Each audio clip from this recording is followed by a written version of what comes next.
Вы когда-нибудь задумывались, на что способна верная и преданная собака, брошенная своим хозяином? Что чувствует животное, оставленное посреди леса, на милость дикой природы? Сегодня я расскажу вам историю, которая потрясет вас до глубины души. Обещаю, вы не сможете оторваться до последнего слова, ведь это рассказ о любви, верности и силе материнского инстинкта. Пол и Дакота были неразлучны. Эта собака была не только красивой, но и невероятно верной и ласковой. Пол полюбил ее с того самого дня, как впервые взял на руки маленького щенка. Дни проходили за днями, и Пол с Дакотой проводили все время вместе, гуляли, охотились, просто наслаждались жизнью. Казалось, ничто не способно нарушить эту гармонию. Но однажды все изменилось. Пол стал использовать Дакоту для разведения.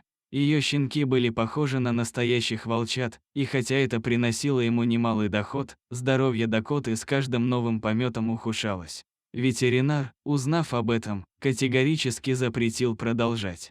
Пол, не выдержав давления, вдруг охладел к своей любимице. Однажды Пол завел Дакоту глубоко в лес, привязал ее к дереву и исчез. Представьте себе, когда-то счастливая собака вдруг осознает, что ее предали. Она звала, выла, искала своего хозяина, но все было напрасно. В этот момент ее мир рухнул, оставив лишь пустоту и одиночество. Первая ночь в лесу была для Дакоты самой тяжелой. Дрожащая от холода и страха, она старалась выжить. Но вскоре ее внимание привлекло нечто знакомое. Из темноты появился огромный серый волк. Страшно, на удивление, нет.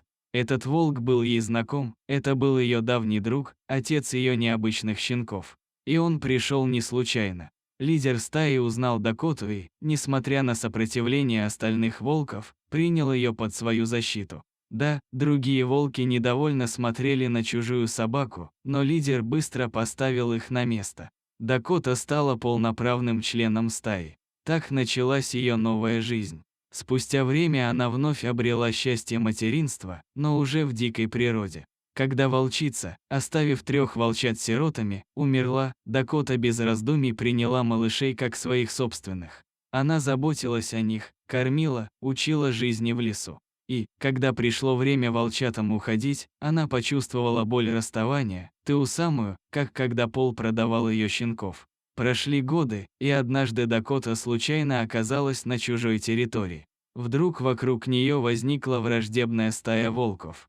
Сердце забилось быстрее, а лапы подкашивались. Казалось, что это конец. Но, закрыв глаза, она осознала, всю ее жизнь пронеслись воспоминания о счастье и предательстве, о любви и одиночестве. И вдруг, как гром среди ясного неба, 3 могучих волка ворвались в круг и атаковали агрессоров.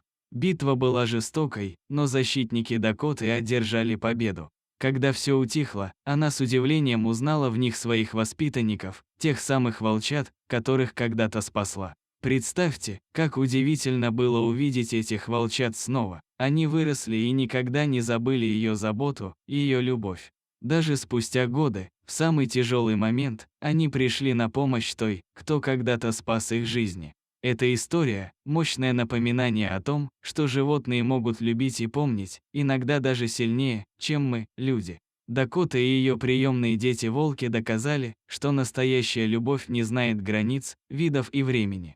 Так кто на самом деле простодушен, животные или мы, люди, не способные до конца понять всю глубину их чувств? А как бы поступили вы, оказавшись на месте Пола? Смогли бы вы предать друга, который никогда не предаст вас? Поделитесь своими мыслями в комментариях.